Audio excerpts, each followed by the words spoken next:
Muitas dúvidas sobre o momento certo e o processo de desfraude da criança por aí? Você está buscando a maneira mais respeitosa e seguir o desenvolvimento da criança para conduzir esse momento? Quais são os sinais de que a criança está pronta para o desfraude? O que fazer e o que não fazer nesse momento que é tão importante e tão delicado? Fica aqui comigo porque hoje nesse vídeo a gente vai conversar sobre tudo que é importante saber a respeito do desfraude respeitoso da criança, e eu espero que você saia daqui mais confiante e confiando na sua criança também para viverem esse processo da melhor forma possível.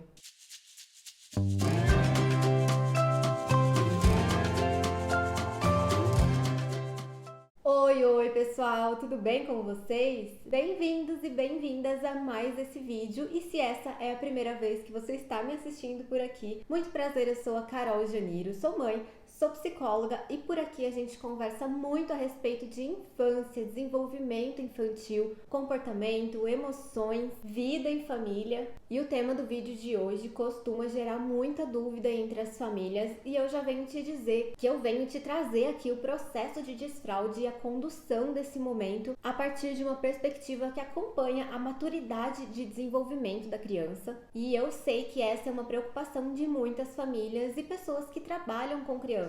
Como conduzir o desfraude de uma maneira respeitosa e sem interferir negativamente no desenvolvimento da criança, e como saber se é o momento certo, se a criança já está de fato pronta, quais são os sinais de desfraude, o que fazer, o que não fazer. E a primeira informação que é mega ultra importante a gente saber é que o desfraude é um processo da criança e não do adulto. Ou seja, não depende de nós, de uma decisão nossa, de nós acharmos que já é o momento certo de começar a treinar a nossa criança para deixar as fraldas. Mas depende sim de uma soma de aspectos, de maturidade desses aspectos do desenvolvimento para que a criança, enfim, esteja pronta de verdade por ela mesma a deixar a fralda. Então, frase para já gravar a partir desse momento: a fralda é deixada e não retirada da criança. Isso porque desfraldar não significa apenas aprender a usar o pinico, o vaso, muito menos diz respeito a aprender a segurar o xixi, o cocô, para não fazer as necessidades ali na fralda, na roupinha. E nós já vamos falar a respeito da diferença entre aprender a reter e a controlar por maturidade de desenvolvimento as necessidades.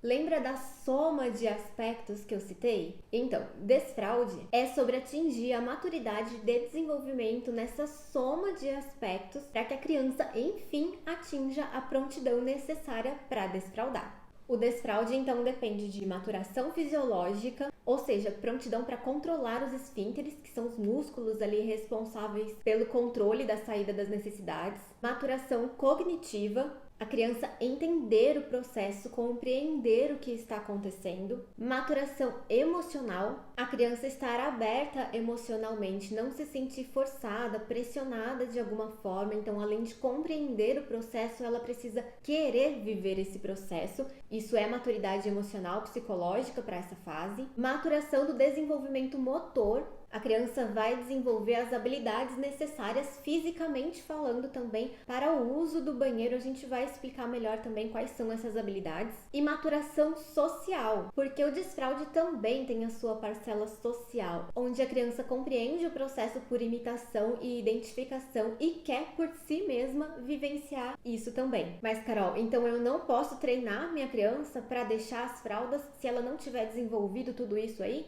Exatamente. Na verdade, a gente até pode conseguir treinar nossa criança para ficar sem a fralda, para aprender a usar o pinico, o vaso sanitário, mas isso não garante que o desfraude está acontecendo de maneira adequada e saudável para aquela criança, que esteja acontecendo de maneira livre de intercorrências no desenvolvimento por ter sido conduzido, por ter sido feito ali de uma maneira antecipada ou inadequada de fato. E é aqui que eu quero falar com você a respeito da diferença entre aprender a reter as necessidades e a controlar, de fato, por maturidade de desenvolvimento. Quando a criança atinge a prontidão de desenvolvimento em todos aqueles aspectos que eu citei, especialmente no aspecto fisiológico, ela vai aprender a controlar ali os esfíncteres, ou seja, a controlar as necessidades dela e começar a fazê-las no banheiro. Ao contrário, quando incentivamos, forçamos, treinamos, recompensamos esse processo, sem que a criança esteja de fato pronta, ela pode aprender a reter as necessidades, ou seja, a segurar ali o xixi e o cocô por diversos motivos, por vergonha, por vontade de nos agradar, de fazer a nossa vontade ali, suprir a nossa expectativa sobre ela nesse momento, por se sentir inadequada por ainda usar as fraldas ou por ter escapes também. E reter as necessidades ao invés de controlar por maturidade pode trazer sérias consequências para a criança. E quais seriam então essas consequências de um desfraude com interferência do adulto, treinado ou feito de forma inadequada com o adulto no centro e não a prontidão da criança? Vou citar para vocês o que os estudos, as pesquisas, as comprovações em relação a esse assunto na área científica, na área médica, mostram como as principais consequências: constipação pontual ou crônica, retenção urinária crônica, infecções urinárias de repetição, encoprese, que é a perda das fezes de maneira retentiva ou não retentiva, é basicamente uma incontinência fecal, né, uma incontinência das fezes, pielonefrite crônica e cicatrizes renais. A pielonefrite basicamente é uma inflamação nos rins devido a infecções bacterianas. Fecaloma, que é a presença de fezes endurecidas no reto, que tem uma série de consequências para a criança. Além disso, comprovadamente tem impactos na vida adulta também, como vaginismo nas mulheres, dificuldade de ereção nos homens, além de impactos emocionais e sociais, como ansiedade, depressão, traumas, medos, isolamento social. E é claro que nem toda criança que passou por algum tipo de treinamento ou interferência no desfraude vai ter algum desses sintomas, alguma dessas complicações. É por isso, inclusive, que nós ouvimos tanto por aí: eu treinei o desfraude da minha criança, eu tirei a fralda da minha criança e ficou tudo bem, deu tudo certo. Pode ser que fique mesmo, mas o ponto é que esses são riscos de consequências que podem sim acontecer comprovadamente. Os estudos da medicina mostram que até 50% das crianças que passaram por algum tipo de treinamento para o desfraude poderão ter alguma dessas consequências. Ou seja, não vale a pena arriscar, não é mesmo? Inclusive, aqui na descrição desse vídeo eu vou deixar alguns links bem importantes para vocês em relação a esses estudos, pesquisas e outras informações importantes que você precisa saber sobre esse tema. Então, de novo, o desfraude é um processo de maturação e prontidão do desenvolvimento da criança e não uma decisão do adulto. Mas então, Carol, como saber que a minha criança está pronta para o desfraude? Quais os sinais que ela vai dar? Se a gente fosse falar apenas no quesito controle dos esfínteres, ou seja, a saída das necessidades, uma informação importante é que esse processo começa a acontecer no desenvolvimento fisiológico da criança entre 18 meses até 5 anos de idade. Isso não significa que aos 18 meses todas as crianças vão desenvolver a prontidão ali, o controle dos esfínteres, muito pelo contrário. A maioria vai começar a viver esse processo bem mais tarde, lá por volta dos 2, 3 anos de idade, inclusive, e o esperado para consolidação mesmo, ou seja, para o fechamento desse ciclo, que é quando a criança já controla bem e sem escapes, vai ser mesmo por volta dos 5 anos de idade. Ou seja, desfraude não é marco de desenvolvimento, desfraude é processo. E como já dito, ele não envolve apenas a parte fisiológica, o controle dos esfínteres, mas o desenvolvimento de todos aqueles aspectos emocional, cognitivo, social. Tendo isso claro, a gente precisa saber que o sinal mais importante que a criança vai dar a respeito de prontidão para o desfraude é a intencionalidade. É ela querer viver isso, ela querer estar ali no pinico, no vaso, ela não querer mais estar com a fralda. Não significa muita coisa a criança aprender a controlar ali os esfínteres e não querer viver nada disso, entende? Os outros aspectos, emocional, social, cognitivo, são tão importantes quanto o aspecto motor e fisiológico. E então, sabendo disso, que é a coisa mais importante que você precisa saber sobre desfraude e prontidão para o desfraude, tá? Eu vou citar alguns outros sinais que a criança dá quando ela está entrando no que a gente chama de zona do desfraude. E atenção, apresentar qualquer um desses sinais que eu vou contar aqui para vocês não significa que a criança vai desfraudar logo, só significa que o processo iniciou. Mas lembra daquele período todo esperado do início até a consolidação do processo? Então, pode ser que ela apresente um ou alguns desses sinais e ainda leve meses ou até mais de ano para concluir de fato esse processo para encerrar esse ciclo. E então, sabendo disso, vamos aos sinais que a criança apresenta de que ela entrou na zona do desfraude e que o processo iniciou. A criança começa a nos avisar quando ela fez xixi ou cocô. Em paralelo, ela já começa a diferenciar algumas outras sensações corporais, como sede, calor, frio, fome. Ela já tem um bom desenvolvimento motor, ou seja, caminha, corre com segurança, firmeza, ela se senta, se levanta com equilíbrio, sobe, desce escadas, pula. E aqui, atenção para aquela dica furada de que a criança está pronta para o desfraude quando ela já consegue pular com os 2 pés.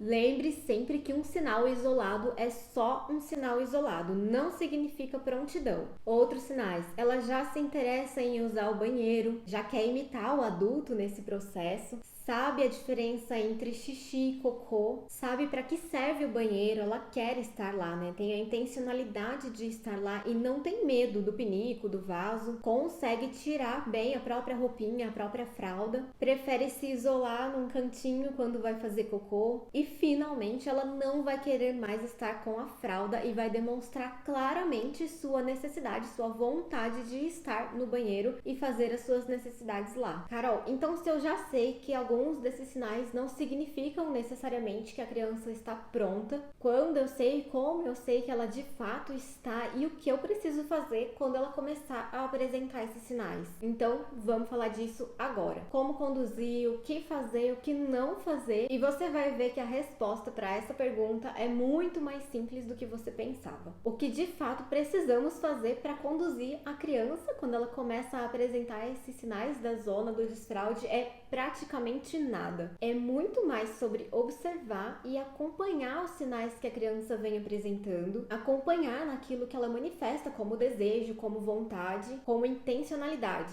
Eu sei que é muito difícil às vezes segurar a nossa expectativa, a nossa ansiedade, ainda mais quando estamos cercados por tantas comparações nesse processo, por tantas pressões, por tantas dicas milagrosas e, embora possam parecer milagrosas e inofensivas essas dicas, elas podem sim trazer consequências sérias para o desenvolvimento da nossa criança, inclusive aqueles sintomas e consequências todos que a gente já conversou aqui. Então eu te digo, calma, respira, confia na sua criança, porque o desfraude é um processo maturativo do desenvolvimento e a sua criança vai desfraudar, confia. Mas é importantíssimo também eu te lembrar, já que nesse vídeo aqui nós estamos falando a respeito do desfraude no desenvolvimento típico. Em casos, por exemplo, da criança dentro do espectro autista, as coisas vão sim ser diferentes e a maneira de conduzir também. Eu não vou abordar hoje aqui nesse vídeo esse tema específico, mas eu posso fazer outro vídeo para falarmos só a respeito desse tema. Eu posso até mesmo convidar alguém, um especialista, um profissional especialista no espectro autista, para a gente abordar de maneira aprofundada e adequada, tá bom? Deixa aqui nos comentários se você quer ver esse tema por aqui também. Mas voltando então, quando a gente fala no desfraude no desenvolvimento típico, não existe uma janela de tempo que se você perder, a sua criança não vai desfraudar ou vai regredir ou mesmo vai atrasar o processo. De novo, não depende da gente esse processo, depende exclusivamente do desenvolvimento da criança. Mas ok, na prática, o que é legal, o que é ok a gente fazer quando a gente percebe que a criança começou a apresentar alguns desses sinais que a gente conversou. Usar o banheiro de forma natural na frente da criança, convidá-la para estar ali com a gente, deixar que ela nos observe, né, usar o banheiro também. Isso é muito bacana, porque embora o desfraude seja um processo de maturação de desenvolvimento, ele também envolve o desenvolvimento social, no sentido de que aprender a usar o pinico, o vaso, saber para que eles servem, é um processo social de imitação, de identificação. Mas não force a criança a estar lá se ela não quiser, nem fique insistindo se ela não quiser ir junto. Se a criança quer estar sem a fralda e acontecerem os escapes, lembre de agir com naturalidade. Os escapes fazem parte do processo de desfraude e são importantes para que a criança perceba o funcionamento desenvolvimento do próprio corpo. Você pode comprar um pinico ou redutor de assento quando você perceber que a sua criança está curiosa, está interessada a respeito desse tema, a respeito do uso do banheiro. Não tem uma opção que seja melhor necessariamente, pinico ou redutor. Na verdade, cada criança vai se adaptar a um deles, mas em geral o pinico costuma ser mais confortável para a maioria das crianças nesse início. Deixar a criança com as fraldas enquanto ela quiser estar com elas. Então, enquanto as fraldas forem necessárias, a gente não mexe, a gente deixa a fralda lá, a não ser que a criança sinalize que está confortável sem as fraldas, que não quer estar com as fraldas. Responda as dúvidas, as perguntas ali da criança a respeito desse tema com naturalidade, com simplicidade. E uma dúvida bem comum é que nós até podemos usar, né, recursos como livrinhos, desenhos animados que falam desse tema, mas muito cuidado. Cuidado com os conteúdos, porque muitos, e eu já vi vários deles, acabam trazendo uma visão um pouco vergonhosa a respeito das necessidades ou de estar com a fralda ainda, né, de usar as fraldas ainda, ou até mesmo de nojo a respeito das necessidades, né, do xixi, do cocô. E isso pode sim, de alguma forma, induzir a retenção das necessidades. E é importante também sabermos o que não fazer nesse processo. Jamais envergonhar, constranger, humilhar ou comparar a criança com outras crianças que já desfraldaram. Pessoal, isso é muito sério. O desfraude é um processo que diz respeito ao corpo da criança, ao desenvolvimento dela. Então, usar estratégias como "Você não é mais bebê, você já é um mocinho, uma mocinha para usar fralda", ou deixar a criança suja, molhada ali para ela aprender ou para ela se incomodar com as necessidades dela, forçar a criança a limpar as roupinhas, a limpar o chão por conta dos escapes, dar broncas, punir, castigar, fazer desfraude coletivo, premiação, recompensas para a criança que já desfraudou. Inclusive essas celebrações, né, pelo desfraude, essas recompensas aí são muito comuns e eu ainda conheço muitos lugares, muitas escolas, por exemplo, que têm essa prática do desfraude coletivo, da comemoração para o desfraude. E isso é uma grande violência contra as crianças e contra o desenvolvimento delas. E até mesmo fazer barganhas, oferecer recompensas para a criança se ela fizer cocô ou xixi no pinico, no vaso. Tudo isso, além de agredir a maturação física do desenvolvimento, a prontidão da criança para controlar as necessidades e ela acabar aprendendo a reter ao invés de controlar, pode causar também sérias implicações,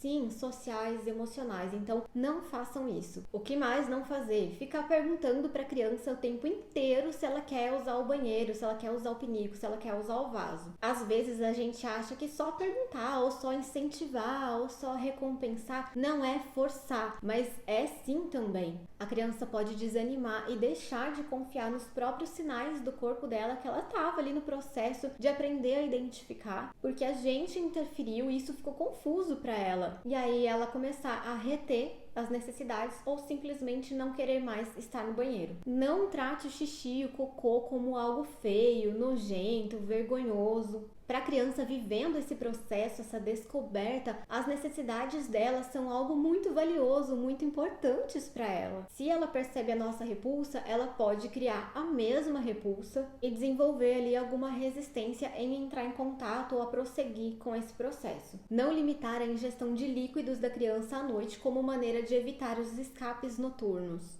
Embora essa seja uma prática, né, um consenso muito comum entre as famílias, é importante saber que a criança que ainda tem escapes é porque ela não está desfraldada, simples assim. Não depende de nós controlarmos a ingestão de líquidos à noite. Isso é até cruel com as necessidades fisiológicas da criança. Sede, por exemplo, a gente precisa respeitar isso na criança.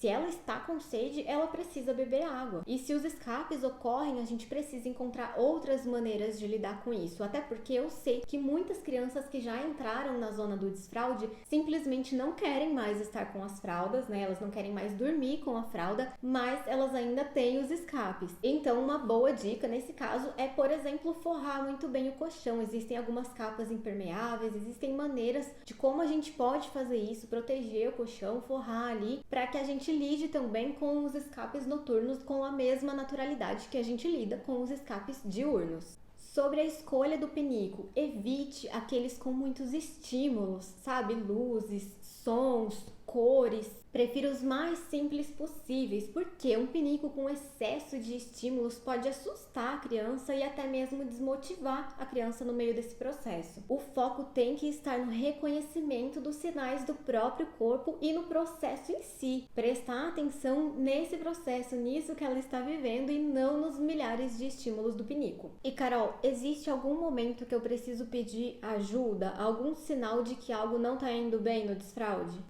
Sim, tem sim, mas antes disso, vamos lembrar que a maioria das crianças vai desfraldar entre 2 e 5 anos de idade. Então, muitas vezes o que vemos como problema ou as famílias buscando ajuda porque o desfraude está demorando é mais uma questão de expectativa inadequada do adulto. Mas tem sim alguns sinais de que a criança está precisando de ajuda, de um olhar profissional durante o processo de desfraude. Um dos sinais de alerta muito importantes é a constipação intestinal, ou seja, fezes endurecidas, dificuldade para evacuar, a criança passa dias sem conseguir fazer cocô. Para que o desfraude aconteça mesmo e de uma maneira tranquila, as fezes precisam ser macias e sem sofrimento. Então, se tem sofrimento nessa hora, é porque algo não está indo bem. Outro sinal de alerta importante: retenção de urina por períodos longos, períodos maiores do que 3 horas. Se a criança tem apresentado dor para fazer xixi, infecções urinárias de repetição, mesmo após os 5 anos de idade, ainda apresenta escapes diurnos. Se a criança cruza as perninhas ali, faz sinal de que está segurando a vontade de fazer xixi. Ansiedades, medos, recusas em ir ao banheiro ou fazer as necessidades, mesmo quando você percebe que ela está com vontade. E a quais profissionais, então, eu preciso recorrer se eu perceber que a minha criança está com alguma dessas dificuldades? Você pode buscar por psicólogos infantis, pediatras, gastropediatras, nutricionistas infantis, fisioterapeutas pélvicos. E todos esses profissionais, eles precisam entender, serem especialistas em desfraude respeitoso para te ajudar e ajudar a sua criança nesse processo de maneira adequada. Eu vou citar de novo na descrição desse vídeo também esses profissionais aos quais você pode recorrer se precisar de ajuda em relação ao processo de desfraude da sua criança. E eu sei que é um assunto extenso e que gera muitas dúvidas, mas eu espero de coração que esse vídeo tenha clarificado muita coisa para você. Me conta aqui nos comentários, eu vou gostar muito de saber. Se você tem ainda alguma dúvida em relação a esse tema, deixa aí pra mim também, que a gente vai trocando mais informações, a gente continua essa conversa ali nos comentários. E deixe seu like no vídeo se ele te ajudou, pro YouTube entender que você gosta desse tipo de conteúdo. E não se esqueça de se inscrever no canal para acompanhar os próximos conteúdos e bate-papos por aqui, tá joia? Um super beijo e até o próximo. Tchau!